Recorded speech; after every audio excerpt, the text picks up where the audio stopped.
Hey there, welcome to This Explainer.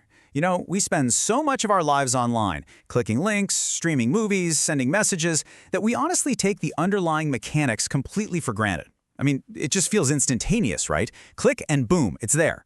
But beneath that illusion of instant magic, well, there's a highly structured, incredibly busy mechanical journey going on. So today, we're going to look right under the hood of computer networking and explore exactly how our digital world actually moves information from point A to point B.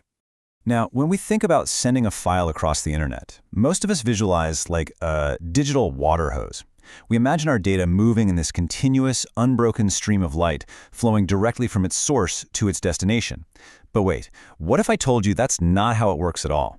Yeah, your data absolutely doesn't flow like water. It's actually broken down, boxed up, and sent through a highly complex stop-and-go system that is literally constantly calculating and recalculating its path.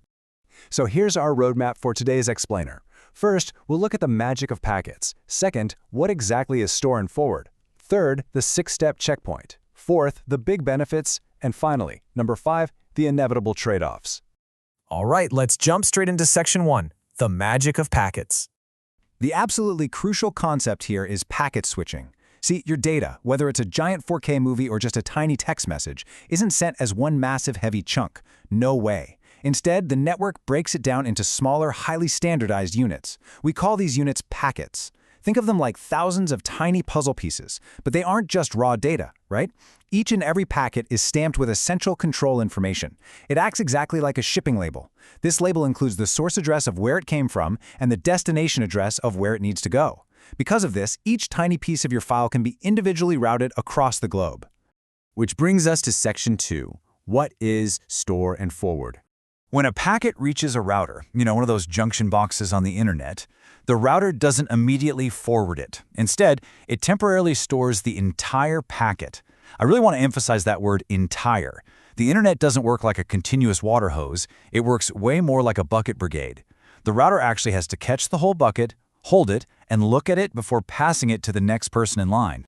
This process is formally defined as store and forward. Basically, the router receives the packet, buffers it completely into its memory, and only then forwards it to the next hop in the network.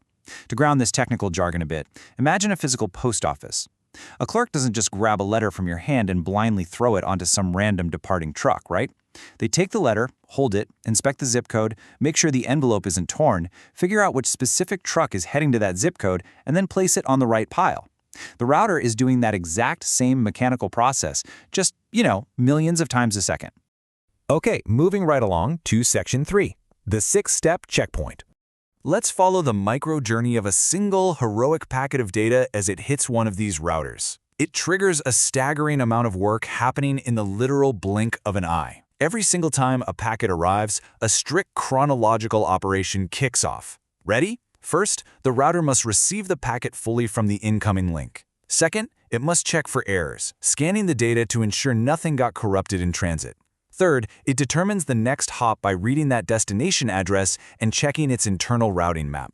Fourth, it can finally forward the packet out onto the optimal route. Fifth, and honestly this one is optional depending on the protocol, it might wait for acknowledgement from the next router that the packet safely arrived. And finally, step 6, it must free the memory it used to hold that packet, clearing space for the millions of others right behind it. Receive, check, route, send, confirm, clear. It's just a rapid-fire processor working relentlessly.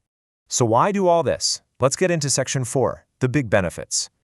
Why go through all this trouble and actually stop the data in its tracks? Well, stopping to store the packet offers some massive payoffs that save our digital lives daily. First up is error detection. Because the router holds the whole packet, it can run a really thorough check. If the data is corrupt, it trashes it and asks for a clean copy, maintaining perfect data integrity. Second is flexible routing. The internet is constantly changing, so because the router pauses to check current network conditions, it acts just like your car's GPS. It recalculates around internet traffic jams or broken cables to find the absolute best path. And third is reliability.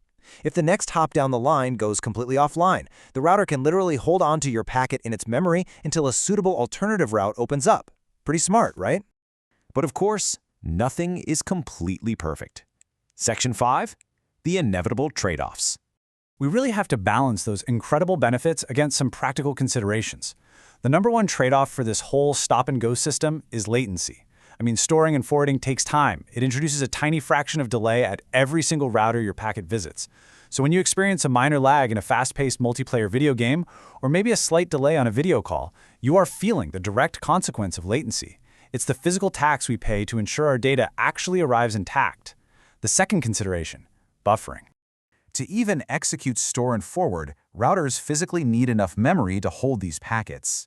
If a massive surge of data hits a router all at once and its memory fills up entirely, well, it has nowhere to put the new incoming packets. When that memory buffer is overwhelmed, the router has absolutely no choice but to drop the data completely. This is what we call packet loss.